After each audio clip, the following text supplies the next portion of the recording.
बिस्मिल्लाहिर्रहमानिर्रहीम। ये chapter number 21 हमारा जारी है, statistical inference in regression and correlation. तो आज हम एक नया टॉपिक देखते हैं, टेस्टिंग ऑफ हाइपोथेसिस के बारे में। लेकिन उससे पहले ये देखिए, ये मॉडल हमने इससे पहले लेक्चर में लिखकर दिखाया था, y is equal to alpha plus beta x plus ये एप्सिलॉन। ये जो मॉडल है जहाँ अल्फा और बीटा आ रहे हैं, ये हम यूज करते हैं पॉपुलेशन डेटा की रिग्रेशन के लिए। यानी ये आपके सामने जो मॉडल है, ये है पॉपुलेशन रिग्रेशन मॉडल। तो आपने इससे पहले लेक्चर में इस मॉडल का जो अल्फा और बीटा थे, इनके कॉन्फिडेंस इंटरवल्स देखे हैं। तो आज हम इसी मॉडल के अल्फा और बीटा की टेस्टिंग ऑफ हाइपोथेसिस देखेंगे। ये अल्फा और बीटा दोनों कहलाते हैं रिग्रेशन पैरामीटर्स। तो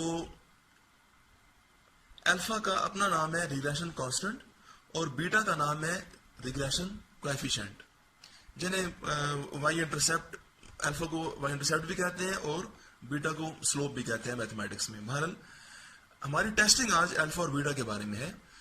तो इसको हम देखते हैं क्वेश्चन एक ही बार में। ये क्वेश्चन नंबर 21.10 है। यहाँ पर हमारे सामने एक्स और वाई दो कॉलम्स दिए हुए हैं।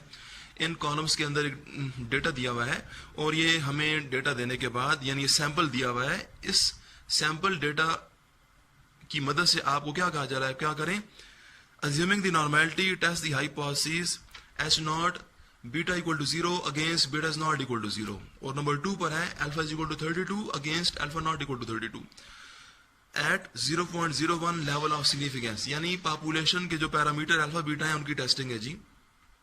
और अल्फा आपका यहाँ पर 0.01 है, स्टेप नंबर 2 में जो यूज होता है। ये बातें आप देखिए, मैंने टॉपिक का नाम लिखा है testing of hypothesis in regression model. एक सिंगल हाइपोथेसिस हो तो यहाँ SIS आता है और एक से ज्यादा हाइपोथेसिस हो तो SES हाइपोथेसिस होता है। बहरहाल हम अपने काम पर आते हैं। ये हमें जो क्वेश्चन बुक में किया गया था वो मैंने एज इट इज लिख दिया। सोल्यूशन में आते हैं। पहले पार्ट ए का सोल्यूशन देखेंगे। ये लाइन तो आप देखते रहते हैं, the null and alternative hypothesis are, ये लिखनी है। स्टेप 1 में mu beta equal to versus में बीटा नॉट इक्वल टू 0। ये 2 टेल टेस्ट है जी, इक्वालिटी पर लाइन है, क्रॉस हुआ है। नंबर 2 LS, ये हमें बताया गया क्वेश्चन में, ये लिख दिया अल्फा। नंबर 3 टेस्ट स्टेटिस्टिक, ये आपको याद करना पड़ेगी, T is equal to B minus beta over SB। तो अब ये करेंगे आप कि हाँ, इसमें डिग्री ऑफ फ्रीडम भी याद रखेंगे, N-2 है। इस चैप्टर में अल्फा बीटा की जो टेस्टिंग है उसमें भी, और कॉन्फिडेंस इंटरवल्स जो आप बनाते हैं एस्टिमेशन में भी, डिग्री ऑफ फ्रीडम यहाँ N-2 ये है। क्योंकि इससे पहले आपने टी डिस्ट्रीब्यूशन के केस में डिग्री ऑफ फ्रीडम N-1 भी देखी है, वो मीन की टेस्टिंग में थी या वो कुछ और टेस्ट थे। तो कम से कम यहाँ पर आप जब रिग्रेशन की बात कर रहे हैं तो आपको ये अच्छी तरह याद करना है कि हमने N-2 लिखना है। स्टेप नंबर 4 में हम क्या करते हैं, ये B, बीटा नॉट और SB, इनकी वैल्यूज मालूम करते हैं यहाँ स्टेप 4 में आकर। कंप्यूटेशन नाम है इसका। ये जो आपको डेटा दिया हुआ है उसको एज इट इज लिखिए। ये 12 वैल्यूज हैं आपकी। हमारे पास टाइम नहीं है तो मैंने ये सिर्फ कुछ वैल्यूज लिखी हैं, बाकी ये 3 डॉट लगा दिए हैं। ये सारी वैल्यूज लिखिए। ये नए कॉलम बनाइए, ये नाम ऊपर लिखे हुए हैं। ये जो आपके कॉलम बनेंगे और जो पहले के 2 कॉलम हैं, इन सब के सम कीजिए। ये सम हमें आगे काम में चाहिए। अब बारी बारी ये चीजें मालूम करते हैं। बी का फार्मूला आप बहुत दफा देख चुके हैं, ये फार्मूला है हमारा। ये N आपका इस क्वेश्चन में 12 है जी। बाकी ये सारे सम आपको यहाँ से मिलेंगे, यहाँ पुट कीजिए, आप खुद करेंगे। ये जब मैंने छोड़ी दिया तो बी का एक आंसर आ जाएगा, ये लिख दिया है। तो ये बी क्लियर हो गया। बीटा नॉट आपका आएगा, ये 0 है आपका जी। H नॉट के अंदर बीटा की जो न्यूमेरिकल वैल्यू है, आप जिसके इक्वल बीटा को टेस्ट कर रहे हैं, वो न्यूमेरिकल वैल्यू कहलाती है बीटा नॉट। तो ये बीटा नॉट इक्वल टू 0। ये नॉट इसलिए लगाया है क्योंकि ये H नॉट में से हम देख रहे हैं इसको। रह गया ये SB का फार्मूला, ये वही है जो हम इससे पहले लेक्चर में देख चुके हैं कॉन्फिडेंस इंटरवल केस में। तो ये वही फार्मूला मैंने लिख दिया जी। लेकिन SB को मालूम करना ही यहाँ पर थोड़ा सा एक लेबर होती है उसके अंदर, बाकी चीजें तो आ जाती हैं। एस बी के फार्मूले में ये दो चीजें आ रही हैं, ये हमने मालूम करनी है और उन दोनों को यहाँ पुट करना है, हमारे पास एस बी आएगा। तो ये पहली चीज है एस वाई डॉट एक्स, ये भी हम पहले देख चुके हैं, इसका ये फार्मूला है समेशन वाई स्क्वायर, ये summation y summation x y सारे ये डेटा में से आएंगे। रहेगा ये बी पहले ही हुआ है, लेकिन ए के साथ थोड़ा सा ये है कि ए मैंने यहाँ मालूम नहीं किया, तो आप कोशिश करें कि ए को भी यहीं पर मालूम कर लें, क्योंकि यहाँ ए मैंने मालूम नहीं किया था, मैंने ए को ये बाद में किया है, फार्मूला मैं पहले लिख रहा हूँ, तो मुझे फिर फार्मूला को नंबर देना पड़ा। अगर आपने ए पहले ही मालूम कर लिया तो फिर आपको नंबर के उसमें नहीं पढ़ना पड़ेगा, डायरेक्ट आप ये इस स्टेप के बाद इक्वल टू लिखकर स्क्वायर रूट में जस्ट वैल्यूज पुट कर देंगे। बहरहाल अभी मैं ए की वैल्यू, अभी ए का फार्मूला तो ये होता है वाई बार माइनस बी एक्स बार, ये एक्स बार वाई बार ये फार्मूला लिखे हुए, ये समेशन एक्स समेशन वाई आपकी यहाँ से आएंगी। ये बहरहाल ये सारी सम ये मीन निकाल कर यहाँ अपनी जगह पुट करेंगे, बी पहले यहाँ पुट करेंगे, ए का ये आंसर आ जाएगा, ये आंसर हमने यहाँ पुट करना है। बाकी सारे सम्स पहले सम्स और बी पहले बता चुका हूं मैं। तो अब आप 2 के अंदर सारी चीजें पुट करें, तो एस वाई डॉट एक्स ये लिखी है, स्क्वायर रूट अपनी जगह पर, ये सारी चीजें यहाँ पुट की, तो आपके पास एस वाई डॉट एक्स का आंसर आएगा 4.3 आगे ये लिखा हुआ है। अच्छा रह गया अभी एस वाई डॉट एक्स हमारा मकसद नहीं है, मकसद तो हमारा फिलहाल एस बी है। एस बी में एस वाई डॉट एक्स आ रही थी, ये नीचे का सम, ये सम हम पहले देख चुके हैं इस लेक्चर से पहले लेक्चर में, ये सम हमारा एस इक्वल है जी। ये दोनों सम आपको डेटा में से मिलेंगे, यहाँ से ये पुट करें तो ये समेशन आपके पास आएगी 672। अब ये समेशन और ये एस ये दोनों यहाँ पुट करेंगे ताकि हमें एस बी मिले। अभी पेज में जगह नहीं है तो नेक्स्ट पेज पे यूज करता हूँ। ये मैंने लिखा है कि पुट वैल्यूज इन 1, ये 1 थी हमारी जो मेन फार्मूला है हमारा, ये 1 है, तो ये दोनों जो बोल रहा था ये मैंने पुट किया जी वैल्यूज, ये एस वाई डॉट एक्स की और ये जो नीचे समेशन आ रही थी उसकी। तो ये हम करेंगे, तो हमारे पास एस बी का ये सॉल्व करने के बाद ये आ गया आंसर, लेकिन एस बी भी हमारा मकसद नहीं है, हमारे तो चाहिए टी। कौन सी टी? जो हमारी स्टेप नंबर 3 में आ रही थी, ये वाली, ये टी चाहिए थे आपको। तो ये b beta naught s b तीनों वैल्यूज आ चुकी हैं, इन्हें यहाँ पुट कीजिए। तो पुट करेंगे जब हम, तो ये मैंने ये पुट किया है, बी की वैल्यू बीटा नॉट हमारा 0 के इक्वल टेस्ट हो रहा था, ये एस बी अपनी जगह, ये सॉल्व करें, टी कैलकुलेटेड आपके पास आ जाएगा। डिग्री ऑफ फ्रीडम वो n-2 थी, तो ये n12 - 2, फार्मूला बार बार यहाँ लिखने की जरूरत नहीं है, वो आप एक बार लिख चुके हैं। तो ये 10 आएगी। 5th स्टेप आपको पता है, this is critical region, we reject H naught if. ये ऐसा है कि ये ब्रैकेट के अंदर मैंने वो चीज लिखी है जो मैं क्लासरूम के अंदर हम यूज करते रहे हैं, यही चीज हमारी इस चीज से इक्वल है, यानी ये दोनों आपस में एक ही बात है, मैथमेटिकली दोनों चीजें इक्वल हैं। पहले मैं इसको बोलूंगा कि जो मैंने बात की थी वो ये है, क्योंकि आपका ये 2 टेल टेस्ट है हमारा। H1 में देखिए, H1 में 2 टेल है, H1 को देखकर ये स्टेप बनता है, तो 2 टेल है, लिहाजा T calculated less than minus T alpha half n-2, less है तो माइनस, और T calculated greater than T alpha half n-2। आपको पता है कि टी अल्फा हाफ n-2 दोनों में आती है, लेकिन लेस के केस में माइनस, ग्रेटर के केस में प्लस, यानी ये टी अल्फा हाफ सेम चीज है।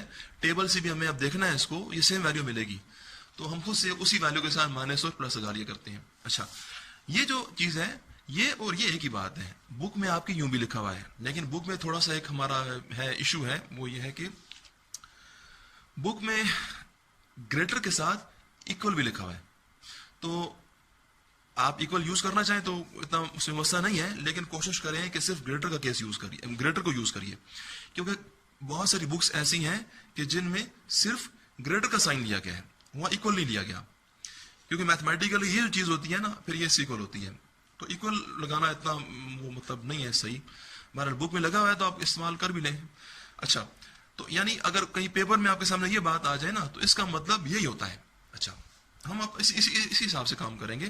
तो देखिए यहाँ पर आप बोल रहे हैं कि हम रिजेक्ट करेंगे एच नॉट को अगर ये हुआ, तो इसमें तो आ रही है टी कैलकुलेटेड, तो वो तो हो चुकी है पहले। रह गई ये टी अल्फा हाफ, ये टी अल्फा हाफ हमने साइड पर मालूम करनी है। अल्फा आपका 0.01 है, यहाँ अल्फा की जगह पुट किया, 2 अपनी जगह पर, n-2 वो 10 हो रही है, ये किया। टेबल में जाइए, आपको टी की ये वैल्यू मिलनी है जी, ये वैल्यू आपने, क्योंकि आपका टी अल्फा हाफ जो है ये यहाँ माइनस के साथ भी है और प्लस के साथ भी है, तो ये यही वैल्यू आपने फिगर बनानी है। लेफ्ट टेल पर माइनस के साथ लिख दीजिए, राइट टेल पर इसी वैल्यू को प्लस के साथ लिख दीजिए, इनके साथ t t a b for table, tabulated, जो टेबल से वैल्यू आई है वो इसे लिख दिया। अगर टी ए बी नहीं लिखना चाहते हैं तो आपको फिर ये पूरे की पूरी चीज T alpha half N minus two यहाँ पूरा लिखना पड़ेगा, और यहाँ पर माइनस के साथ वो भी, और इस साइड पर आपको T alpha half N minus two, ये माइनस थोड़ा जगह पहले रह गया था, ये एन माइनस टू है जी, तो T alpha half N minus two यहाँ पूरा लिखना पड़ेगा अगर आप टी ए बी नहीं लिखना चाहते तो। हमारा टी ए बी भी लिखते हैं, मसला नहीं है उसमें। दोनों वैल्यूज प्लॉट की, इन दोनों -3 और +3 इनसे जो एक्सट्रीम एरिया है, जो इनसे आगे और जो इस वैल्यू से पीछे, वो आपका रिजेक्शन रीजन है। तो आप अपनी वैल्यू देखिए 5 है, ये 5 आपकी कहाँ आ रही है, उसी पोजीशन ये बनती है। अगर यहाँ दरमियान में 0 हो, मैं यहाँ 0 लिख देता हूँ, 0 है +3 है इस पॉइंट के ऊपर, तो 5 इधर आएगा जो रिजेक्शन रीजन में जा रहा है। तो आप डिसीजन देंगे we reject H0 as t calculated falls in rejection region. यहाँ थोड़ी सी बात और करेंगे कि अगर पेपर में आपका वन टेल टेस्ट आ जाए, पेपर में ये इक्वल ना हो बल्कि यहाँ बीटा ग्रेटर देन 0, यानी ये केस आ जाए, अगर बीटा ग्रेटर देन 0 हो जाए या H1 बीटा लेस देन 0, तो ये तो टू टेल है ना, तो ये दोनों कहलाते हैं वन टेल टेस्ट। तो यहां आप क्या करेंगे, सारा काम सेम होगा, सब काम सेम करेंगे आप। जस्ट आपने जो 5th स्टेप है आपका, ये मैं आमने सामने रखता हूं इनको, तो ये जो था ना, ये जो क्रिटिकल रीजन बना है, ये तो था टू टेल के हिसाब से। जब वन टेल का क्वेश्चन अगर आपके सामने आ जाए तो फिर आपने ये करना है कि या ये आएगा बीटा ग्रेटर देन 0 आएगा या बीटा लेस देन 0। मैं अभी ग्रेटर की बात करता हूं। अगर तो बीटा ग्रेटर देन 0 आ जाए तो ये बातें हम पहले जेड टेस्ट में और टी टेस्ट में देख चुके हैं, रिवीजन है हमारी। तो फिर हमने ये करना है कि हमारे पास ये ना, ये एक रूल ये है और ये दूसरा है, हमने इन दोनों में से एक इस्तेमाल करना है। और ग्रेटर के केस में जब मैं इसे हाथ रखता हूं, बीटा ग्रेटर देन 0 होगा तो आप ये नीचे ग्रेटर वाला लेंगे, ग्रेटर वाला लेंगे, और फिर आप अल्फा का हाफ नहीं करेंगे, अल्फा का हाफ भी नहीं करेंगे क्योंकि आपका ये वन टेल टेस्ट है। तो अल्फा बाय 2 नहीं लिखेंगे, सिर्फ अल्फा ही लिखेंगे, बाकी n-2 ऐसे ही आनी है। फिगर में आप सिर्फ राइट टेल यूज करेंगे, लेफ्ट यूज नहीं करेंगे, ठीक है, राइट टेल पर। और टी अल्फा और वो टेबल में वैल्यू देखेंगे, जो वैल्यू आएगी उसको राइट साइड पे प्लॉट करेंगे, और उससे दाएं तरफ एक्सट्रीम एरिया जो होगा, रिजेक्शन रीजन होगा, इस तरफ जो भी वैल्यू होगी वो एक्सेप्टेंस में आएगी। अगर बीटा लेस देन 0 हो, लेस देन 0 वाला केस अगर आपको हो, तो फिर आपने ये टी लेस देन वाला यूज करना है, ठीक है। तो मैंने पहले बताया कि ये जो पैरामीटर बीटा होता है, बीटा की जगह पर आ जाती है टी कैलकुलेटेड, साइन अपनी जगह पर आ जाता है, लेकिन कोई साइन लेस का है तो फिर आप लेस वाला केस माइनस वाला यूज करेंगे, लेकिन अल्फा का हाफ नहीं करेंगे क्योंकि ये हाफ तो टू टेल के हिसाब से हुए हैं, तो ये दोनों आपके वन टेल होते हैं। ये बातें आप पहले देखते रहे, नहीं तो आप एग्जाम्पल्स देखिए, वहां पर इस तरह के केस हुए भी हैं, हमारी इस बुक के अंदर एग्जाम्पल्स हैं इस तरह की। बहरहाल मैंने काफी बता दिया आपको। अच्छा, ये तो एक काम मुकम्मल हो गया, एक पार्ट मुकम्मल हुआ। अब दूसरा पार्ट देखिए, वो था, दूसरा पार्ट था अल्फा के बारे में, इसको देखते हैं।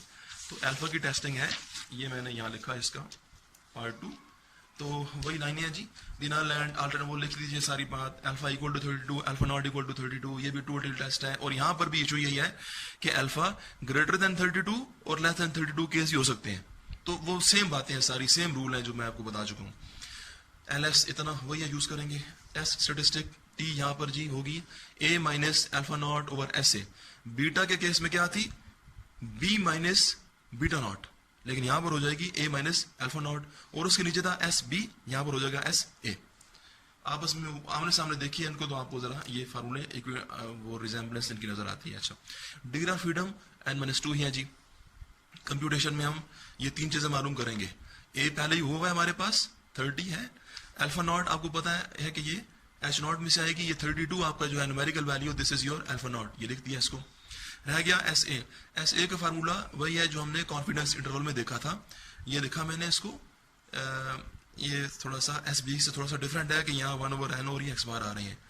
बहरहाल एस वाई डॉट एक्स ये वही है जो बीटा के केस में आ रही थी, ये 4 पॉइंट जो कुछ है पुट किया, एन अपनी जगह पुट किया, ये एक्स बार एक्स कॉलम का मीन है ये पुट किया जी, उसको स्क्वायर है यहाँ स्क्वायर कर दिया, बाकी ये सम पुट किया, इन्हें सॉल्व करें, एस ए का एक आंसर आएगा, यानी सारी सॉल्व करके ऐसे आ रही है, ये एस ए और अल्फा नॉट, ये तीनों चीजें यहाँ पुट हो जाएंगी आपके पास। ये मैंने पुट की है टी के इस फार्मूला में, ये लिखा है इसको, टी कैलकुलेटेड आ गई माइनस ये जो कुछ आ रही है।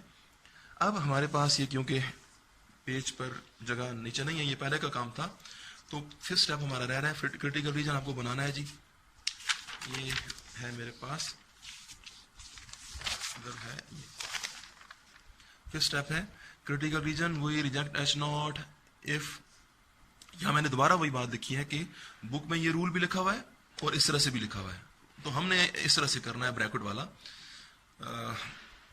अच्छा, तो ये minus T alpha half N two, ये plus T alpha half N to.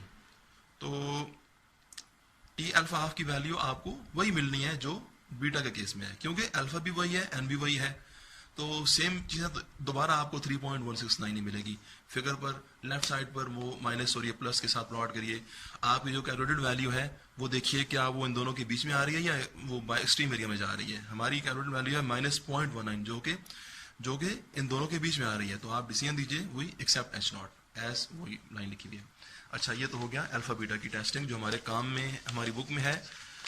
बहुत अहम क्वेश्चन है ये, पेपर में ये अक्सर आते रहते हैं। लेकिन इसके अलावा भी एक चीज़ है जो हमारी इस पेपर में तो नहीं आई कभी, लेकिन बीएससी के पेपर में ये हमारे एक आध बार क्वेश्चन आया है। तो मैं उसको भी देखता हूँ, ज़रा उसको भी यहाँ पर देख लेते हैं, क्योंकि ना देखने से काम ये कर लेना बेहतर है। ये इस तरह का क्वेश्चन है जी कि हमें टेस्टिंग में ये कहा गया था, ये बात कि ये टेस्ट कीजिए।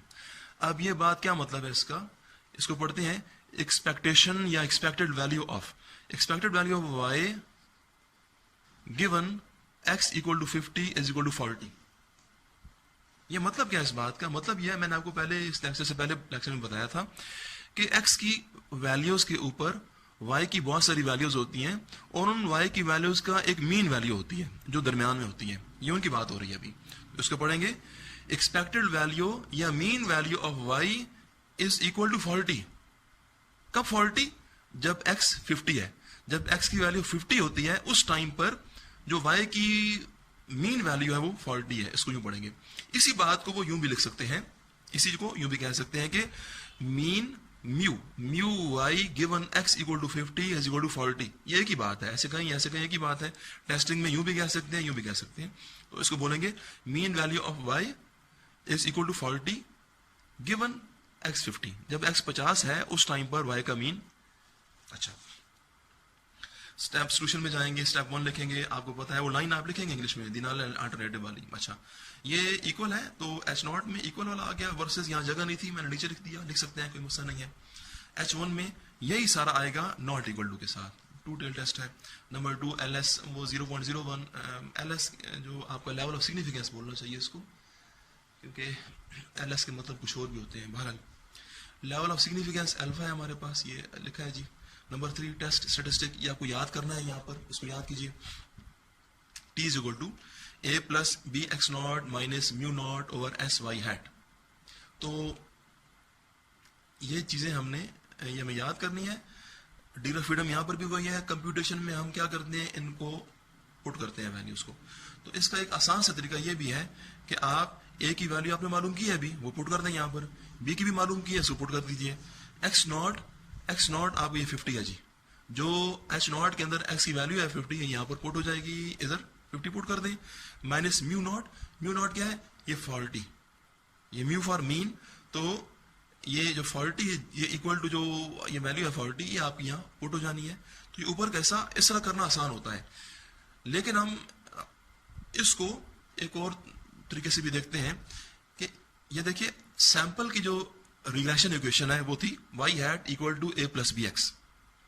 अब ये a प्लस बी एक्स यह फार्मूला में आ रहा है, तो हमने ये किया कि a प्लस बी एक्स की जगह पर y हैट लिख दिया, क्योंकि ये इक्वल है आपस में। लेकिन यहाँ y हैट नॉट लिखा क्योंकि यहाँ पर x नॉट है। बाकी माइनस म्यू नॉट ऐसे ही है और एस वाई हैट ऐसे ही है। तो t is equal to y hat naught minus mu hat naught over s y hat, यूं भी लिख सकते हैं। यहाँ इसको याद करना जरा आसान है। इसमें आने वाली y हैट उस चीज की वजह से करके इसकी इक्वल हो रही है। अच्छा, डिग्री ऑफ फ्रीडम सेम है जी बाकी। अच्छा, अब बात करते हैं, हमने ये इस फार्मूला की मदद से करने की कोशिश की है, वरना वो इस तरह से डायरेक्ट पुट करना आसान भी है। बहरहाल y हैट नॉट कहां से आएगा, ये कैसे मालूम होगा y हैट नॉट, क्योंकि y हैट हमें पता है कि इसकी इक्वल है। मैंने दोबारा इस इक्वेशन को दोबारा लिख दिया है। a b की वैल्यूज पुट कीजिए, a की वैल्यू b की वैल्यू, x को यहां रहने दीजिए। अब एक्स की जगह पर आप अपना ये जो एच नॉट का एक्स है ना 50, इसको यहाँ पुट करेंगे।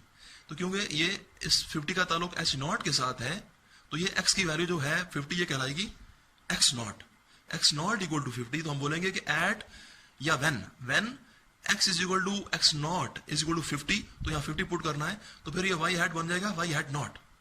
पहले वाई हैट ही लिखेंगे, लेकिन यहाँ पर वाई हैट नॉट कर दें, क्योंकि आप x की जगह पर x की वैल्यू पुट कर रहे हैं जो h नॉट से मिल रही है। लिहाजा ये 50 पुट की सॉल्व किया तो वाई हैट नॉट आएगी 74.91। म्यू हैट नॉट मैं आपको पहले ही बोल रहा हूँ कि ये म्यू हैट नॉट हमारा, ये दूसरी बात है, ये आती है हमारी, ये जो ये म्यू हैट नॉट है ये आता है, ये 40 है हमारा, ये 40, ये दोबारा लिख भी दिया। ये एस वाई हैट रह गई है जी, इसको करेंगे नेक्स्ट पेज पर। एस वाई हैट ये आपका वही फार्मूला है जो आप कॉन्फिडेंस इंटरवल में देख चुके हैं।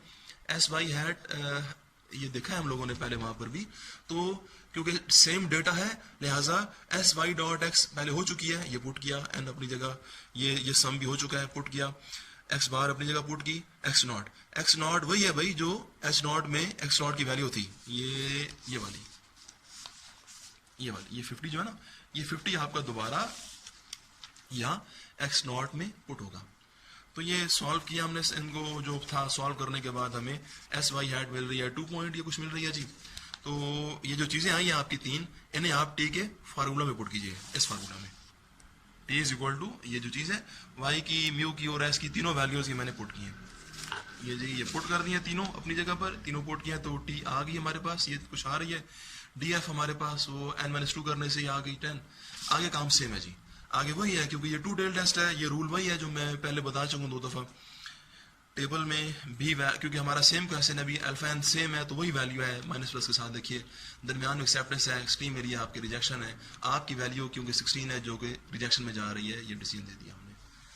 तो इसमें एक बात और भी है कि हमारी बुक में एक क्वेश्चन है, इससे पहले पेज पर मैंने इस पेज देखा है 21.8, यहाँ हमें कुछ सम दिए गए हैं। ये आसान क्वेश्चन है कि सम खुद निकाल कर दे दी है, इतना आसान भी नहीं है बहरहाल। अच्छा, यहाँ पर हमें ये कह रहे हैं determine the regression equation of y on x, यानी वो आप ए और बी मालूम कीजिए और इक्वेशन बनाकर दिखाइए। And test the hypothesis that the 2 variables are independent. 2 variables यानी एक्स और वाई आपस में इंडिपेंडेंट है। इंडिपेंडेंट होने का मतलब ये होता है कि बीटा इक्वल टू 0 ये टेस्ट किया जाए। यानी जो काम अभी आपने इस क्वेश्चन में देखा है ना, बीटा इक्वल टू 0 वाला, ये दोबारा मैं दिखा रहा हूं, ये बीटा इक्वल टू 0 की टेस्टिंग आपने उस काम में करनी है। तो जब बीटा इक्वल टू 0 होना, इट मींस कि एक्स और वाई आपस में इंडिपेंडेंट है। तो आप प्रैक्टिस के लिए इससे जो पहले क्वेश्चन है वो कर सकते हैं। ओके, अल्लाह हाफिज जी।